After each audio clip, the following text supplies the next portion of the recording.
आदित्य पढ़ने में थोड़ा एवरेज और लड़कियों के मामले में थोड़ा कच्चा था। उसकी मुलाकात 11वीं स्टैंडर्ड में कुशी से हुई। वर्टिकल बार कुशी पढ़ने में अच्छी और अपने फ्यूचर के बारे में बहुत सोचने वाली लड़की थी।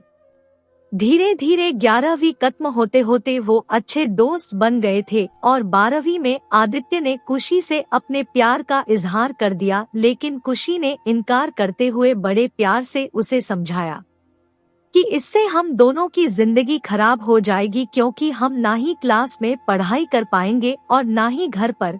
आदित्य को कुशी की बात थोड़ी बुरी लगी, लेकिन फिर उसे समझ में आ गया कि कुशी सही कह रही है और उससे अपने फ्यूचर और पढ़ाई पर फोकस करना शुरू कर दिया। और अब आदित्य किसी भी लड़की से बात नहीं करता था, यहाँ तक कि कुशी से भी नहीं, क्योंकि उसे लगता था कि वो जब भी कुशी से बात करता है तब उसे अच्छा नहीं लगता था, क्योंकि कुछ दिन पहले तक कुशी उसकी क्रश थी और आज वो उसे रिजेक्ट कर चुकी थी। और आदित्य इन सब बातों को नजरअंदाज करते हुए अपने इंटरमीडिएट की परीक्षा में मेहनत करके पूरे स्कूल में फर्स्ट आ गया।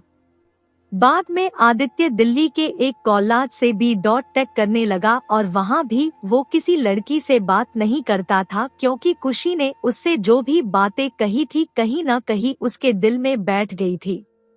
और जब भी उससे कोई लड़की बात करने आती वो मुंह मोड़ लेता। वो धीरे धीरे अपने पढ़ाई में और भी अच्छा होता गया और आखिरी में आते आते वो अपने कॉलेज में भी टॉप 10 की लिस्ट में आ गया और उसे कॉलेज से प्लेसमेंट भी मिल गई और वो जॉब करने फिर से मुंबई चला गया। मुंबई एक बहुत ही बड़ा शहर है, जहां एक मोहल्ले के लोग दूसरे मोहल्ले वाले को नहीं जानते हैं।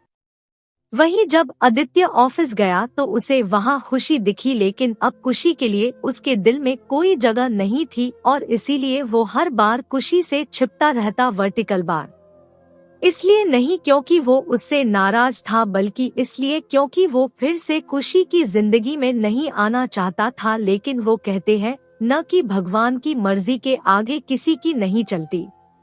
एक दिन ऑफिस के कैंटीन में खुशी ने आदित्य को देख लिया और उसके पास जाकर उससे बातें करने लगी। आदित्य के पास भी खुशी से बात करने के अलावा और कोई विकल्प नहीं था। आदित्य और खुशी का अधूरा प्यार। दोनों के दिल में पिछले 4 सालों से जो भी दर्द था उन्होंने एक दूसरे को बताया और खूब सारी बातें की। खुशी ने उससे बिछड़ने के बाद अपने सफर के बारे में बताया और आदित्य से उसके बारे में पूछा, जिसके बाद आदित्य को कहीं न कहीं लगने लगा था कि खुशी गलत नहीं थी और आदित्य को फिर से खुशी से प्यार हो जाता है। कुछ दिन बीतता है और दोनों की दोस्ती और भी गहरी हो जाती है और एक दिन अचानक आदित्य खुशी से बात करते करते उससे अपने प्यार का इजहार कर देता है, लेकिन खुशी फिर इनकार कर देती है। और जब आदित्य उससे इसकी वजह पूछता है तो वो बताती है कि उसकी शादी तय हो गई है और 1 महीने बाद वो ये जॉब छोड़ देगी।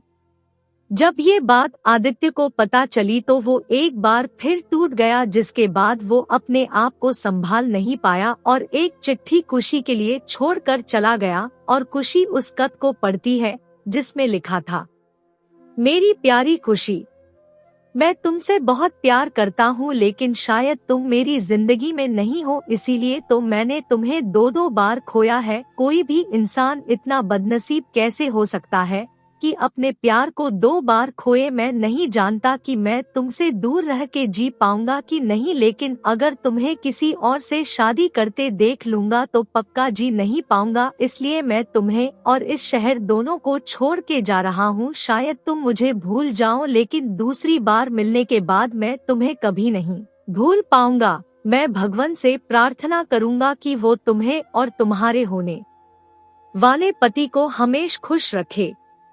तुम्हारा प्यार आदित्य। खत पढ़ने के बाद खुशी रोने लगी और आदित्य को बहुत ढूंढा पर वो कहीं भी नहीं मिला और बाद में खुशी ने अपने परिवार की खुशी के लिए अभिषेक से शादी कर ली। लेकिन खुशी को आज भी ये बात हमेशा सताती रहती है कि आदित्य कहाँ होगा, किस हाल में होगा। यहाँ तक तो उसे ये भी नहीं पता कि आदित्य जिंदा भी है या नहीं। एक तरफ खुशी अंदर ही अंदर घुटती रहती है, लेकिन दूसरी तरफ वो एक परफेक्ट बहू, परफेक्ट पत्नी और परफेक्ट माँ भी है, जिसे उसके परिवार वाले हमेशा प्यार करते हैं और हमेशा प्यार करते रहेंगे। Vertical bar. हमें ये तो नहीं पता कि खुशी ने 12th स्टैंडर्ड में या जॉब टाइम पर आदित्य को ठुकरा के गलत किया या सही, लेकिन आदित्य ने ये साबित कर दिया कि वो खुशी से सच्चा प्यार करता था और इस बात का एहसास शायद अब खुशी को भी हो चुका था और इसीलिए शायद आज तक खुशी अपने आप को माफ नहीं कर पाई है।